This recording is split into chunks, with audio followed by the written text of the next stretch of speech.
Welcome to Haunt Weekly.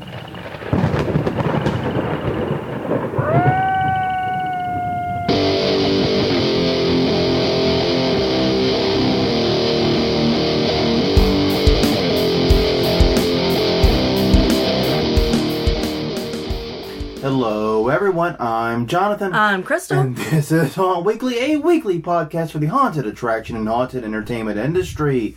Whether you're an actor, owner, or just plain aficionado, we aim to be a podcast for you. Yes. And you've called us at a bit of an awkward time, dear listener.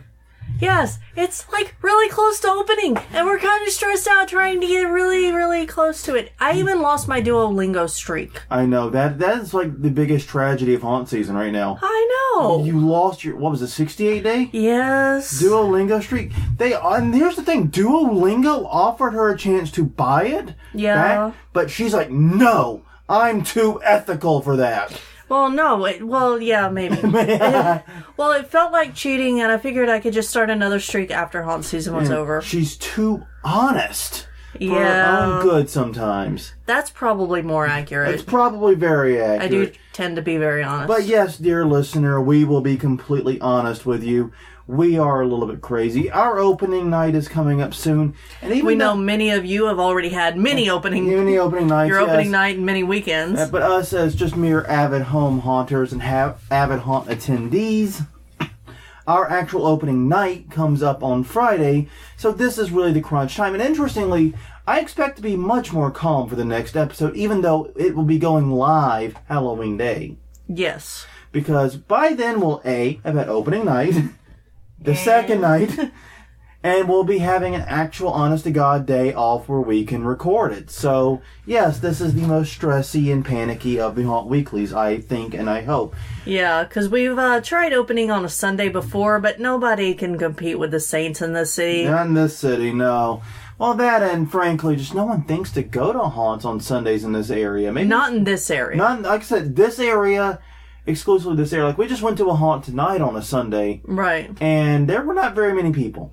Yeah. It was busier than I expected, but not busy. Yeah. There was no line. We went straight in pretty much. Right. But yes, normally with these, we have lots of time to prepare, do carefully crafted artisanal show notes, if you will. Ha. That's foreshadowing. Ooh. Although the title might have done that too. Yeah, it's true. Your iTunes probably gave away the theme of the episode already. But yes, regardless, carefully crafted show notes, and we sit down, we have these long conversations. This is more of a screw it, type it out, and wing it type deal for us. So I apologize if we seem a little less put together than usual. Not that you'll ever be able to tell. This is us we're talking about. Yeah. You know, just saying. Nonetheless, if that is the case, I do apologize. But yes, we are discussing artisanal haunted houses. Yes. Or as you like to call it, artisanal. I did not call it that. I read it that way. That is the spelling, I admit. And thanks to that, I will never misspell it again typing these show notes. I got like all the red squigglies. Yeah. Now it will never happen again. Yeah. So thank you for that. Well, thank you for the SNL Jeopardy for teaching me how to break up words.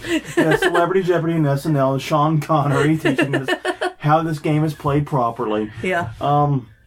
But yes. But first thing is first, we do have conference reminders as usual. Yes. So, rock, paper, scissors to see who goes first, or would you like me just to start this show? I can start it. Well, if you need a break after haunt season is done, and I suspect you will, head on over to the Legendary Haunt Tour. It's at the Fall Mart Pittsburgh. It's hosted by the same people that do Tron's World.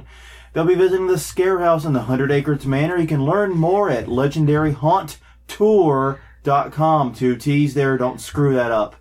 I love how that since you were dealing with the Vlad post earlier, that you got a little bit of the fake vampire accent when you said trans world. Trans world. Exactly. Oh. That was kind of funny. Okay. Next in January 14th through 17th, we have Halloween and Party Expo here in New Orleans. If you're coming to town for that, let us know. We'd love to grab a drink or something with you. It's 300. What, a drink in New Orleans? No. Never. 350 vendors, requires business verification. HalloweenPartyExpo.com for more information. And also to do the whole application thingy that you will have to do to get in. It's pretty damn trivial, if we're going to be straight. Yeah, just go online, fill it out. If you got your business business number, you're fine. After that, in January 17th through 20th, all the way in Hawaii, there's Corn Party. I'm really confused by this one.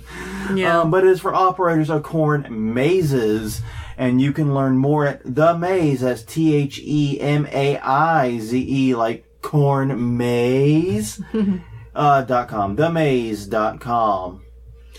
And then January 26th through 30th, it's HauntCon at the Sheraton Nashville Airport, Nashville, Tennessee. Tours of Haunted Hell Nashville, Nashville Nightmare, and Slaughterhouse.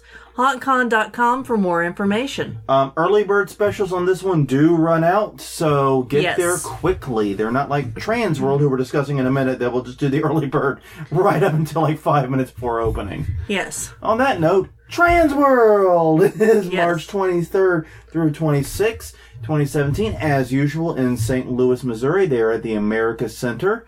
Early bird discounts do give you $50 off, but there's no necessary rush. You get those through March. Take your time. And you can learn more at HaaShow.com. That's HAA show.com.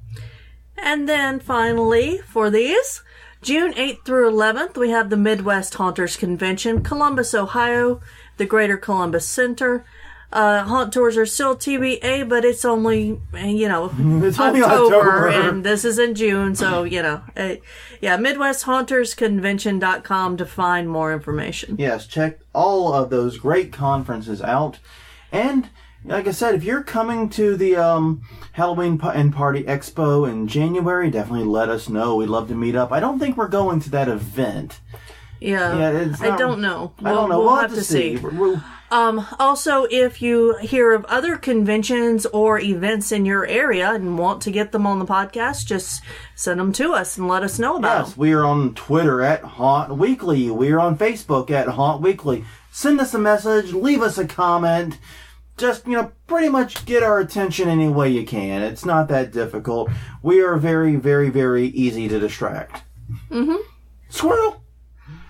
Yes. Okay, so this Haunt Weekly is inspired by a trend we've noticed locally, even though it's been ongoing elsewhere in the country for much longer. Right. In fact, our friend Kyle, when he was on in the previous episodes, and I forgot to look up which ones he was on, like I said, this is not a well put together episode. Yeah. He described how he worked at one of these haunts, the Haunted Soap Factory. Right. But we're terming it, and I don't know if this is an official term, it's our term, an artisanal haunt. Yeah. Why? Because I just wanted to sound more hipster today. Well, it kind of fits the theme of the haunts. It does, actually. At least the one we went to tonight. It fits all the ones we've gone to this season. Yeah. But yes, artisanal haunts. Now, what the hell is an artisanal haunt, I hear you ask? That is a valid question. Mm-hmm. My definition, my working definition, subject to modification and changes moving forward as new evidence comes to light, is at first it tends to be a smaller haunt. Right. We're talking typically only a couple thousand square feet on the high end, usually. Yeah, that's the very high end. Yeah, these typically are much smaller spaces, usually sub 1,000 square feet in many cases. Yeah, I think the 3 we've been to have been that. I think the one we were at was multi-thousand square Tonight, feet. Yeah, I don't know. I think it was.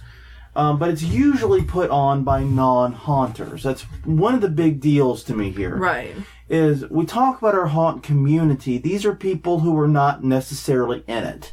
Yeah. They are from other communities who are wanting to run haunted attractions. Yeah, they're sometimes haunt adjacent. No, they're usually haunted adjacent. That usually Yeah. helps if they're haunted adjacent. Yes. Well, theater groups, performers, artists, those types of creative groups. types of other stripes, to be Right. clear.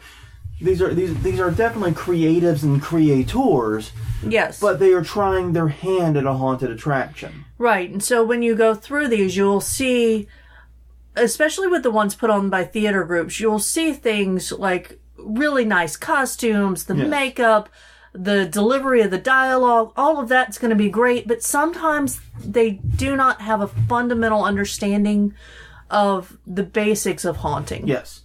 there's definitely this really strong focus on creativity and uniqueness and showcasing the sort of the native craft, if you will. Yeah. And I can say that all of them that we've been to have been very interesting. Yes. And thought-provoking. I will say this. None that we've been to were boring in any way, shape, or form. Correct. I may have other issues and I have other compliments. Yes. But boring is not an adjective. Adjumative? Yes. I may be tired. Yes. It's not an adjective that will be used over the course of this conversation. Right. The main thing is they have lower costs and limited runs. In fact, one of them we went to this year was only open for 6 hours. I thought it was 4. Was it 4? Yeah, 4 to 8. Okay, it was 4 hours. That was it. Yep. 4 hours. One and done. Yep. You didn't go in those 4 hours? Tough luck. I'm flipping off a microphone for some reason. I know. I have no idea what the listener's supposed to obtain from How that. much rum is in your drink? Not enough. Not enough. And I think the exhaustion is doing more harm than the rum at this juncture. Yeah. But yeah, the lower cost, limited runs. They tip. In fact, all of the ones we went to only started the last 2 weekends of October. Yes. At the earliest. Mm-hmm. So, like we think like the bigger haunts, they typically open either the first weekend of October or even middle of September. Right. These guys typically target the last few weeks. They really have a very tight time frame that they work within. Mm-hmm. And they all, in their own ways, try to push the boundary on what is and is not a haunted attraction. Right. And it makes you think about, is this a haunt? Is this not a haunt? It's like the... Is this a letter? Yes, the They Might Be Giant song. Thank you, Ellie. Is this a letter? No, that's not a letter. I don't know what that is. That's not a letter. Yeah. Yeah, don't watch that. Don't listen to that song without the music video. It doesn't make any goddamn sense. Or do, and, be confused. Yeah, Yeah. Who knows? But yes, they're all about pushing boundaries on what is and is not a haunted attraction. And I think that's pretty interesting. Because I'm a very big advocate of the idea of haunted attractions being an art form. Yes. They are. I believe they are. I believe they can be. I believe they should be thought of one. And they don't get a lot of credit for being an art form, unfortunately. No, they don't. I mean, I see it very much as my artistic endeavor. Yes. Because it's an artistic endeavor that we enter into together. Right. Because I write the story, you paint the sets and do the overall design of the rooms, and we both contribute to the carpentry in the building. Yeah. And here's the thing, you look at our resumes, neither of us have jack squat that says carpenter. No, but I did grow up in a crafter's house. Yeah. So I've been using tools since I was a little bit. But I'm just saying, employment and education-wise, neither of us have done anything that screams carpenter. Okay. And so it's a chance for us to let that creative side out. Yeah. And so that's one of the reasons why we do look at it.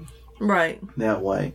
So, why are artisanal haunts... I'm sorry, what were you about to say? I was just going to say, well, the other thing is, I've always viewed art as something that gets an emotional response from a person. Okay. From the viewer. All right. And if I can do that in a haunt, then it is art to me. That is quite fair. And I do think we do that in our haunt. And I do think haunts in general do that. Yeah. Though usually the emotional response is fear. Yes. And that is something the artisanal haunts don't always abide by, as we'll go into. Yeah. They don't always target that fear reaction. Right. And sometimes it may just be that they don't know how to. Like the one we went tonight, I think that maybe they just missed some opportunities. Okay. Well, we're going to talk specifically about these haunts in a minute. Yeah. And name some names and talk some talk. So we'll get down to that. But so why are these taking off? Why are these becoming more and more popular? Why are they spreading to, like, in Southeast Louisiana area, for example, this region is so dominated by a handful of very large haunts. I mean, Right. We can rabbit them off right now. 13th Gate, House of Shock, Mortuary, Rise. These are the big guns. These are huge haunts in this area. Right. That has not made a lot of room for the smaller haunts. Right. Even haunts like Chamber of Horrors, which try to be those smaller, more niche haunts, have struggled. Yes. So, why are they taking off? Why are they doing this? Well, first is they have lower startup costs. They do. The dirty secret to pretty much all the ones I can think of is they already had the space. Yeah, they already had the space. They already had a lot of the props and things, Yep. and the costumes, Yep. and the makeup person to do the makeup. Yep. So all of that startup is taken care they of. had the space, and they had the talent, and they had Yeah. at least a decent amount of the things. Right, they already had the volunteers invested Yeah. in the charity they were gaining money for. Yeah, so basically they had all the pieces in place. All they had to do was come up with an idea and find a way to throw the doors open. Right. And that is super low risk. Yeah. That low risk of failure Yeah. is very flipping enviable to a lot of haunt owners. Yeah. Because if you're like a lot of haunt owners who have invested life savings, have gotten bank loans, have scraped together, partners and investors to just throw the doors open for the first time and try to turn a profit, this idea of almost zero risk haunting Yeah. is both appealing and frustrating in the same breath, I think. Yeah. I can understand both reactions, but that's really true here, is that they are not taking they're taking a risk, don't get me wrong, but it's not a super large one. Yeah. This is, in many ways, as we'll discuss, a secondary business to them. Right. And the other thing is a lot of them are non-profits already. Yes. Like theater groups and things are going to be non-profits. Yeah. And so they have that on their side because they can ask for donations. Yes. And it would be tax write-offs. If these haunts fail, no person is going to declare bankruptcy, probably. Right. In fact, no organization will probably declare bankruptcy. Right. It's just an idea that didn't work. Move on to the next one. Yeah, that's the worst it's case a scenario. fundraiser. It's a fundraiser, yes. And that's the thing. This is very, very heavily a promotion thing for a lot of these Yes. groups. This is a chance to promote their event, their space, whatever it is they do. Right. Whether they're teaching classes in something, whether they're offering an artistic space, whether they're a theater group trying to do something year-round, whether it's an art gallery that's trying to get people to come in after season to look at various performance art or whatever. Right. It is a chance to get the public in there to do something that the public is familiar with and promote their space and promote whatever it is they're doing. Right. And that's, I think, one of the beautiful things about it. Yeah. It really is a showcase of talent in that regard. It is. I mean, and that's one of the things, we talk about how haunts, like you and I know this, and other haunters know this, running a haunted attraction pulls from so many different talents. Yes. You need acting, you need building, you need painting, you need promotion, you know what I mean? Right. We can ramble off a list of skills you need, and this is a chance to showcase those talents. Right. And the other thing that they have built in already is an our customers and followers of their events. Absolutely. It's already a built-in reach. Yeah, if you're trying to start a new haunt from scratch, you don't have those Facebook followers. You don't have that mailing list. You Right. don't have those connections with your audience. Right, because from scratch kind of means you don't have any of that. Well, fine, make it sound patently obvious. But yeah, the point is, these guys can start a haunt and tap into the resources they already have. Right. Which are many. Which are many in many of these, at least in most of these cases I've seen. Yeah. And in that regard, it's a chance to earn extra revenue from those people. Yes. Exactly. It really is extra revenue. Yeah. So, yeah, and that's kind of the thing is, in nearly all the cases that I've seen and all the ones I've heard about, the haunt is kind of a secondary revenue. Yes. Yes, it is. I mean, we've talked about artist spaces and theater groups and things like that, where they have a primary function, a primary business, and they're using the haunt as a means of filling a dead part of the season, a chance to promote themselves. Right. Basically a chance to do something new and exciting that, like I said, carries very little risk, but may bring in extra revenue, maybe a secondary income that may be able to boost them. Right. So, and that, like I said, to the bigger haunts, that's pretty strange. It's like, if you're a haunted attraction, being a haunted attraction is your primary income. Yes. To think of it as just, oh yeah, this is something supplemental. Right. You can see why that's a shift in thought. It is a shift in thought. I do wonder still about the escape rooms if we're going more in that direction, though. You know, I'm really or if it's just a fad. You know, I'm really torn on that because, this is admittedly an aside. Yeah, because we'll have that episode later. I'm sure we will. But with escape rooms, I fluctuate between thinking that this is the direction haunts are going. They're going to primarily be escape rooms that offer a haunt from 1.5 months out of the year, to thinking, like you just said, that these escape rooms are going to eventually fizzle out and die. And if you don't have a banging haunt, it's over. You don't have a business. Right. So, I don't know. I go between those two as well. I don't know if that'll be the primary business. Right now, escape rooms are the secondary business. Yes. So, we will see what happens with that. Yep. Now, for artisanal haunts, there are indeed many advantages. And the biggest that I see is the freedom to take greater risks. Yeah. Because, I mean, a lot of them, like I said, don't have the fundamentals of haunting. Yeah. And they've got great ideas and great creativity in what they want to do and vision. Yeah. But it's not what you would consider a traditional haunt. No. A traditional haunt is centered around what earns a living from a haunted attraction. Right. How do you get enough customers through the door and through the haunt to open up next season? Right. You remove that pressure necessarily to always have enough customers open up next year. You have that other source of income. Right. You have that other purpose. You lower that financial risk. They have freedom to do things that a larger, a pure haunted attraction might look and go, well, we can't do that because that might kill our throughput. Right. That might kill the throughput. It may turn away customers. It may give us too small of an audience. Yeah. People may not like it and may not come back the next year. People may give us a bad review on Facebook and Yelp. But those things are real. Those are real concerns haunted attractions have that these artisanal haunts don't necessarily have to contend with. Right. They can take the gambles, and if they lose, oh well, move on. Like I said, this is just a secondary business. They can try a haunted attraction next year or not. Right. It's totally within their power to make that decision. And that really does allow them to create something truly new and experimental. Yes. They're not bound by the rules of your haunt, man. Yeah. They don't have to be like you, Daddy-O. They can do their own thing and be their own person. Oh, God.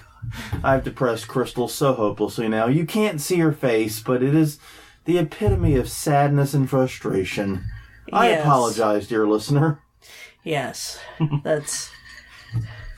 But no, the point... Anyway. But the point remains. It's like I said... Commercial haunts, pure haunted attractions, have to do what makes them commercially viable, whatever that is, in your region, in your haunt. Right. Whatever it is that makes you commercially viable, you have to do. These haunts are not bound by that.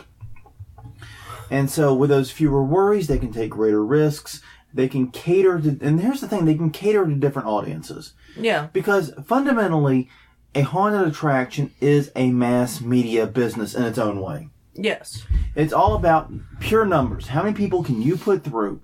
How many people can you get in line? How quickly can you put them through? And how many they're coming back next year? Right. And with these, it's more about giving the customers a unique experience that they're not going to get anywhere else. Right. Not saying that traditional haunts don't do that, but this is... They're very hard to describe. Yes. Well, I mean, here's the thing. Because they're so varied. Yeah, and indeed. And that's kind of the thing. It's like a haunted attraction typically has a core audience. Right. We can ramble off the I guess you would say the metrics of what that core audience usually is. They usually skew younger. They usually skew white, male, college-aged, high school-aged. Yeah. And they typically are in a middle-class income bracket. You know, you can think of the typical haunt audience. Yeah. They can say, you know what, we want to cater to a completely different audience. Right. We want to cater to the people who go to independent theater and, things like that. Versus people who just love Halloween and haunted houses. Maybe we want to target a slightly older audience. Maybe we want to go more adult. Right. Maybe we want to go to a slightly, downscale audience. Maybe a lower income audience. Maybe, you know what I mean? They have that freedom to say we want to target different people. Yeah. Because, haunted attractions you can stand any night and look at your line, see who is your audience, who is going through. You can tell the age, you can tell where they came from, you can tell who they are pretty easily. Right. And these artisanal haunts can say, we're doing something totally different. Yeah, they can. And that's really, really interesting. And that can expose more people to haunted attractions. Right. But, we do know that at least one of the ones we went to, they didn't have a lot of people with haunting experience at all. No, they did not. And I don't know if they've ever been to haunted houses or looked at them after going through it. Yeah, and that is one of the things. There's definitely a disconnect between what is a haunted attraction, like a mainstream haunted attraction, and what is a haunted attraction in these artisanal style haunts. Right. Because you sometimes get the impression that someone told them what a haunted attraction was like, and they tried to emulate it from that. Right. And so you get very different experiences. But like I said, this can expose people to haunts that might not have been interested otherwise. Yeah. And it can bring people to haunts who might not have gone otherwise. Mm-hmm. It potentially, it has the potential to really expand the audience. Because here's the thing, as an industry, we do tend to be kind of an echo chamber. Right, we do. We know what audience butters our bread. Yeah. So we cater to that audience. Mm-hmm. But what if we could reach a broader audience and get even more people to go to haunts? Right. Well, that's possible, but we have to find ways to reach them, and these artisanal haunts are the ones finding the way to do it. Mm-hmm. So, yeah, they have some pretty strong advantages. But I've also got some pretty strong concerns. Yeah. Oh, they also do tend to be cheaper too. Oh yes, cheaper. I think the most we paid for any of the ones we went to this season was $15. Yeah, we've been to 3. Yeah, we've been to 3, and I think, let's see, Lafitte was 10, but that's a charity/volunteer haunt. No, I don't think. Okay, for it to be an artisanal haunt. Yeah. I think you have to have artists. Uh-huh. Well, no, I was saying Lafitte was more of a traditional haunted attraction, but more from a previous era. Right. Yes. It's not what I would consider a modern artisanal haunt. No. But of the mainstream haunts, I don't think we paid less than $20 a ticket. No. I think Mortuary paid $20 a ticket, but that was only through the grace of going on opening night and finding deals online and really working. And normally it's $30 a ticket there. Possibly Rise. Rise was... If you just did the haunt and not the zombie paintball. I think Rise is $25 on its own. I'm going to look that one up. Okay. While we sit here and talk about it. Yeah. But... yeah. But yeah, it is more expensive. A lot of the smaller ones are $10 a piece instead of... 20 plus. And as you said, like this, the highest has been 15, and that is pretty much a great, great deal. Mm-hmm. Let's see. Oh, and Rise is $20 a ticket. Okay. So there you go. For just the haunt by itself. Yep. But yeah, concerns about these haunts. Mm-hmm. The worries. The biggest one for me, going through all 3 of the ones we've gone through, I look around and see safety and fire code issues everywhere. Yeah. Oh my gosh. Yeah. The one tonight was the worst. I think all three of... Well, okay. We'll talk about these each individually in a minute. Yeah. But... Okay, so here are the things that pro haunters or avid home haunters know. Avid home hunters who still work hard to follow fire code compliance. Right. No plastic sheeting for walls or ceilings. Because if it catches on fire, then you've got melting on fire plastic falling on your customers. Not a good combo. No. Narrow walkways, uneven ground, lack of obvious exits and egress. Yes. Ramps not designed well. I am fairly certain that there's not a way in some of these haunts to get out of the building quickly, like an egress corridor, like you were just talking about. Anything else? The lack of emergency lighting. Yeah. Confusing lights and sound effects that cannot be quickly shut off. Yeah. The beat goes on. Yeah. Basically, these have had nearly every fire code issue I can think of. Right. And these haunts just simply do not get inspected. Yeah. I mean, we can sit here and debate whether or not that's legal and all that, but the truth of the matter is they are open, they are taking customers, right, and they are super rarely inspected. And we heard the story at HauntCon, and this is not an artisanal haunt, but of the volunteer fire department haunt. Right. That had been open how many years? I'm trying to remember. I don't remember. It had been open for multiple seasons. Yeah, I want to say something like between 10 and 14. It was been open a while. lot. And they finally got a fire marshal inspection. After a customer complained about feeling unsafe. Yeah. They finally got a fire marshal inspection, and it went beyond disastrously. Yeah, I think we've mentioned it before. They hit like 35 or 40 violations. Like, high score! Violation territory. Yeah, that's not a game you want to win. No. Like I said, all three of the ones we've been to this year had some kind of fire code or safety issue. Yeah. And some are more severe than others, don't get me wrong. But these issues can affect all haunted attractions. Like, one of the reasons we take it seriously as home haunters is even though we have zero obligation, we can literally do whatever the hell we want. Well, that's the... Okay. So that's the attitude a lot of people take. Yes. But I don't know that that's accurate. Check your local laws. But since we don't run a business, right, we don't have to worry about the fire marshal showing up. In this area. In our area, at least. So we can do whatever we want. But we actually take the fire code very, very seriously. Right. We have our corridors. We have our fire suppression systems. We have cut-throughs to get quickly out of the haunt from either side. We have fire code compliant material, fire retardant spray. Yeah. We take solid walls everywhere. Yeah. We even make sure to get the fire retardant ceiling tiles. Yeah, there's no hanging plastic above customers. There's no fabrics above or like weed blocker above customers. There are like curtains, but they're treated. And they're treated, and we basically... And we've got a burn book. We've tested them. Yeah, we've actually got a burn book. So yeah, we take this stuff seriously because we know that if someone gets hurt in our haunt, not only does it still possibly impact us, right, but it could impact the entire industry. Yeah. Unsafe haunts. When people hear news stories about people getting hurt in haunted attractions due to carelessness by haunt owners, that impacts the entire industry. Yeah.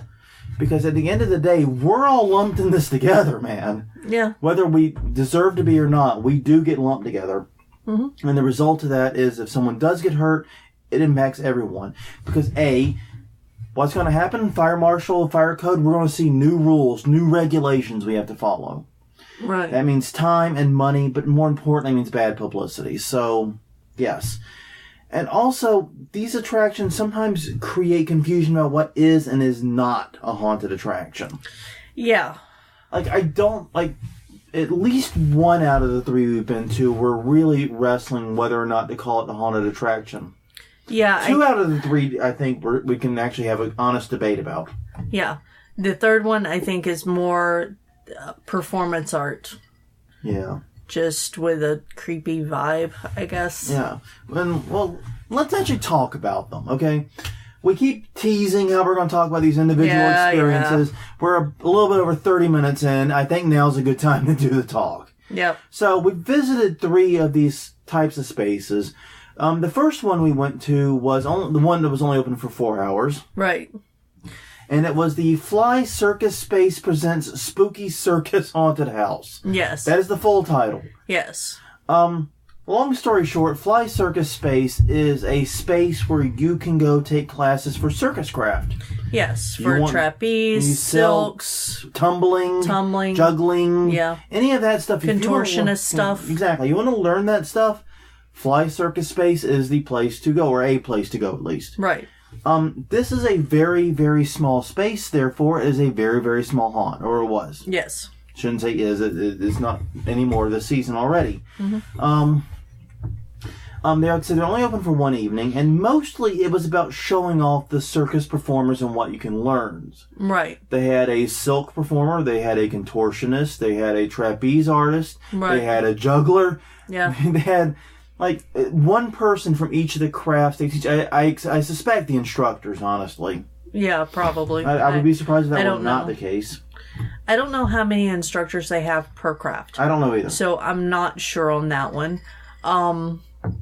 But they were all in costume and they were interesting to watch. It was, you go to a different area and you stop and you watch, and the tumbler would, try to scare you. Do some jump scares around corners. And it was actually kind of fascinating because they took the small space. It could not have been more than like 500 square feet. That's a high-end estimate. Yeah, that's very high-end. I'm being generous here. But they took the space and they divided it up using what they had on hand. Right. Mats and tapestries and whatever. Yeah. Most of the walls were the thick landing mats. Exactly. The tumbling mats. The tumbling mats. And they made duct tape tombstones, which I thought was actually pretty awesome. Yeah, that was pretty clever. Yeah, and it actually didn't look... You would think, by me saying duct tape tombstones, that had to look like garbage. No, actually, in low light, it kind of worked. Yeah. It worked better than you would expect at the very least. Yeah, and you didn't see it for very long. And it was a cereal box wrapped with duct tape, and written on with a Sharpie, but, it worked. And it fit with the theme. It fit with the theme. We went in with very low expectations. They exceeded the low expectations. It was very pretty. It was very interesting. Yeah. It was a little bit of a soft pitch for the space and to take classes there. Yeah. I didn't feel pressured by any stretch. No, and I think the only reason it was a soft pitch even for us was because someone asked about the space. Yeah. Someone in our group asked about the space, and so then they told them what you could learn there. Yeah, and I'll say this. It was still interesting and fun for me. Yeah. It really was. And when we talk about the fire code issues, this one had the fewest. Right. Because if there was a fire, you could just knock down a wall and run out. The exit was that way. I mean... It was really, overall, probably, it was very, very interesting. Overall, I think it was the safest space. Yeah. And, frankly, it was still interesting and fun. I don't know if I would call it a haunted attraction. More than maybe a Halloween-themed exhibition of their space. Yeah, I think that's probably more accurate. It was an all-ages event. Yes. Even little kids could go to this. Yeah. And I knew that we had to have some kind of space where you could learn this stuff in New Orleans because I'm seeing it more often. Yeah. But I had no idea where it was or what it was called, so now I know. Yeah, and this apparently is just one of several spaces, but this is the one we know now. Yeah. So it was a pretty interesting way of getting their name out there. I don't know if they made any money off of it or anything, but it certainly boosted their recognition, at least in our house. Yeah, I would love to get some trapeze artist or silks performer doing stuff in a haunted house. And that's kind of thing. Like one of the haunts we went to one of the mainstream haunts we went to, Terror on the Coast, had these types of performers at a stage show. Yeah. Yeah, but I would like to see them inside the haunt as part of the haunt. Like, because Silk workers aren't going to be afraid of heights, so they could go up really high, be out of sight of the customer, and then drop down right in front of them. Yeah. And they did kind of do that a little bit in this haunt. Yeah, well, they started on the ground, then climbed up, and then slid down towards you. So. Yeah, and it was, like I said, I found it interesting and fun. I stretched to call it a haunted attraction. Yeah. But still, it was fascinating, and it was a pretty interesting take on a Halloween performance. Yeah, I do think it was a Halloween performance and haunt adjacent. Yeah, there you go. And then we had the Spook House in Poplarville, Mississippi. Yeah. Now, this was done by the local theater group. Right. And I went into this with a lot of curiosity, because as haunt owners, whenever you need anyone to work for your haunt, right, what do they tell you to do? Find your theater groups. Yep. Need an actor? Find your theater group. Need a makeup person? Find a theater group. Need a set designer? Find your theater group. Right. So what happens when a theater group puts on a haunt? Yeah.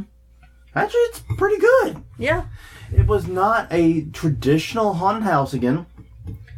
Yeah, well, this is the closest to a traditional haunted house. It is the closest, by far. I agree with that. That we've been. I enjoyed it thoroughly. I really did. I enjoyed because the actors were more engaging. Yes. Than in a traditional. It was very, very interactive. Yeah, it was very interactive. You got directions from the actors on what to do. You got a choice of whether or not you could be touched at this haunt. Yeah, they gave out glow wristbands. Yeah. Which, honestly, the wristbands kind of were not good. Mine nearly fell off. Oh, you mean the wristband itself was cheaply made? Yeah. Yeah, they were just... yeah. They were the dollar store ones. Yeah, that's not a big thing, though. No, it's not, but it would have been... I would have been sad if my wristband had fallen off halfway. Okay, fair enough. I would have been sad. But it was very interactive, and it was very unusual, because even though they had a small space, because the actors kind of controlled the rooms... Right. And would let you leave on their time... Yeah. It was still a 15-minute walkthrough. Yeah. Which we went to a haunt that claimed to be 86,000 square feet that didn't have a 15-minute walkthrough, so there's that. Yeah, there is that. Yeah, and I found it to be very engaging. I know I've said that word, but I really enjoyed the creativity and the sets. And they had really good set design. Yeah. That's something we didn't really touch on. They had very, very good set design. Yeah. For a knockdown haunt, yeah, it was very, very well built. I mean... And very creative. Yeah, and I mean, this is the kind of attention to detail they did. Because everybody's seen the door that doesn't open and they've got, a secret way to get out of the room. Well, their door had a frame and hinges. And a light behind it. And a light behind it. Now, this also speaks back to the fire code issue, though. Yeah, I did see where to go. I did spot what was going to happen. But, I mean, just the level of detail, because you wouldn't have been able to see the hinges without the light. You wouldn't have read it as a door frame without the trim around the outside. Right. I mean, it was... that kind of level of detail that you can get from a set designer who works on plays year-round. Yeah. They really did an amazing job with it. It was a lot of fun, and it was definitely the closest to a traditional haunted... Oh, sorry, go ahead. No, I have a quick question. Did you try the doorknob? No, I was in the back of the line. I did not get to it. I did not either. I was wondering if it actually turned, because that just would have been, over the top. Only... I think Ellie may have. And I think Katie, the plant, did. Yes. Too. We had a plant in our group. You forgot to do a spoiler. Sorry. But yes, regardless, I think they did, but I did not. Yeah. But still, it was a very different experience. It didn't feel like... It was a combination of free roam and scene based at the same time. Right. And it was very interesting. They did have some very creative and good scares. I love their marionette. She was just beautifully done. Yes. That whole sequence was excellent. And there were a lot of excellent sequences in there. Right. And like I said, they turned what was a very, very small space into a much longer walkthrough by controlling the flow of the people. Right. And we don't know what will happen if the flow, if they get a line. Yeah. to the flow. And also, I don't want to say... Also, you said I didn't say spoiler, but I don't think spoilers apply. Because I'm reasonably sure with this haunt, every walkthrough is different. I'm pretty sure that that's true. Although that might be a fundamental scare thing. I don't know. I did not see plans with other groups. I don't know. Because I don't know who they would have been. Fair enough. Okay, moving on. They had multiple. That's true. That is true. But it was indeed a very different and very unique experience, and I actually really fond of it overall. Yeah, and we've recommended it to some people, and they're going to go check it out. Yeah. And that brings us to the third of the artisanal haunts we visited this season. The Haunted Puddle. You heard right. It's Puddle. It was put on by an organization called Port New Orleans. They run like this artistic space off Port Street in the Bywater here in the city. Right. And yeah, I thought it was more Ninth Ward than Bywater, but I think it's Bywater. But anyways, This is a interesting one. Either way, an interesting one. Yeah. It's it definitely straddles the line between theatrical versus haunted attraction. Yeah, I would describe this as less haunted attraction and more performance art. Yeah. I think is one way to think of it. I mean, okay, to be clear, it started out as a haunted house. Yeah. The first few sequences and rooms, I think, were very, very much a haunted attraction. Very detailed sets that I think would have fit in just about any haunted attraction in the region, including some of the really nice ones. Yeah, I agree with that. And the costuming on those and the characters acting, and the actors were really good. The acting was solid. Those first few scenes could have fit in just about any haunt in the region. Right. And, going into what I meant earlier, whenever I said that a fundamental lack of understanding of haunt, like Distract and Startle. Yeah. The third room was an underwater room because it's the Haunted Puddle. So, of course, they're going to have a puddle somewhere. Yeah, and to be clear, the puddle is the story basically is a girl hits a haunted puddle while on a bike ride or something. No, the witch person was supposed to put her there, and there were supposed to be 2 kids. Well, regardless, I don't know. Someone fell into a haunted puddle and went into hell. Yeah. There you go. Basically, you go through the puddle and you descend into different levels of hell. There you go. Basically, that's the core of it. Yeah. So you go into the puddle room, and it's a blue room, and it's got a mobile, and it's beautiful. It's absolutely beautiful. It's spinning, and it's got carcasses of dead animals on it, and there's a girl on a tricycle right underneath it inside of a wading pool, and she's spinning around too at about the same speed as maybe a little the mobile. It's similar, yeah. Close enough. And all she does is sit there and goes around and watches you. And as the path through the room goes between her and a bar, like a bar, like a bar at a bar. Yes, where you can get drinks. So as you're walking through, it's such a compelling image that all you want to do is watch what she's going to do, because it's so eerie and beautiful. Yeah, you're really curious as to what she's going to do. Is she going to jump up and scream at you? Is she going to pretend to fall off the bike? Is she going to run and have a panic? You know, I mean, what? Where is this going? Right. But the haunter in me is looking at that countertop of that bar, thinking there's somebody on the other side of that, and they're going to jump up and hit it. Or go boo or do something. And hopefully not boo. But you know what I mean. But yeah, I do. She is the distraction. She's a great distraction.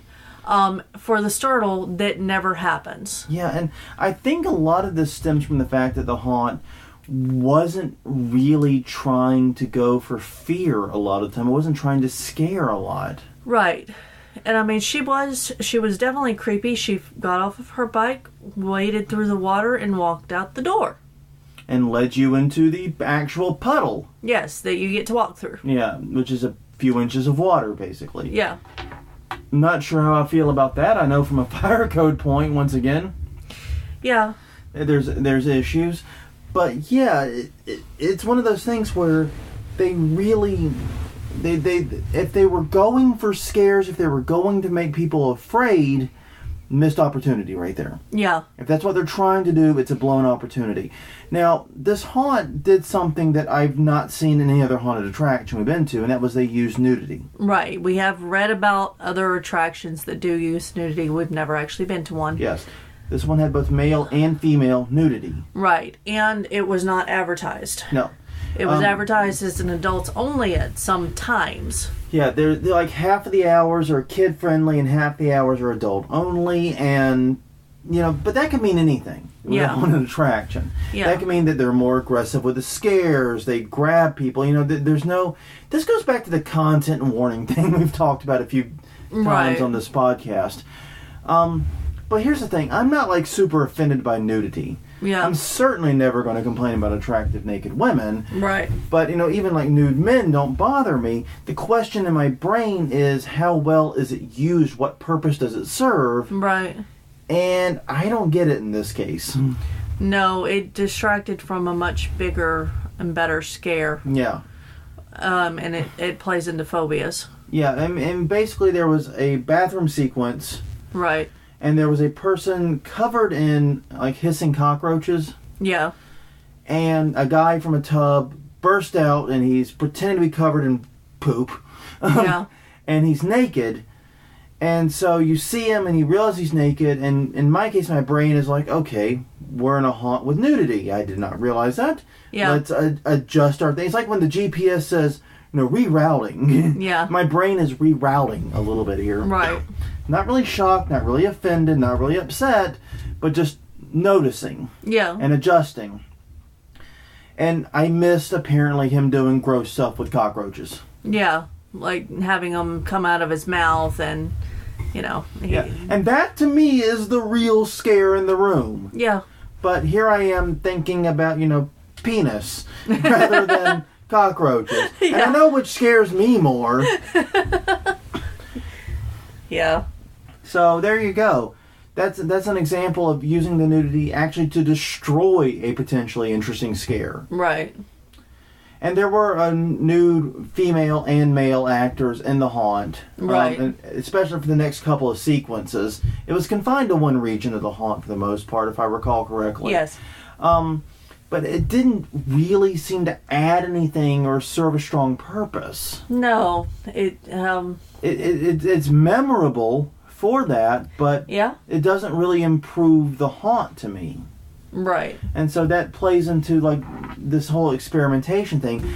I'm not against nudity being in haunt as long as the haunt is advertised as adults only and it's clearly indicated what's going to be in there. Yeah. But the nudity has to serve a purpose for the haunt, and that's what I feel was failed here.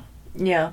I can agree with that. So, yeah, we're going to have more on all three of these in an upcoming haunt review on GarbageHorror.com. But still, these were very interesting experiences. But in the end, I guess, even though I would not say I was blown away, I was most happy with the Scare House in Poplarville. Yeah. In terms of quality of haunt. Yeah, we've recommended it, like I said. Yeah. But I walked away thinking that none of them were mind-blowingly game-changing either. They had interesting ideas, they did some cool things. Yeah. But, you know what I mean? But I did walk away feeling that these types of haunts are very important. Yes. Because they are a chance to explore and learn. Right. The craft of haunting is not going to move forward as long as we are confined exclusively by what we know is commercially viable. Yeah. As long as we just do what is safe, we're never going to move forward. So this is a place where they can take risks that the bigger haunts can't. They can try out new ideas, and they can experiment. Yeah. Now, the thing about experimenting is not all of the experiments are going to work.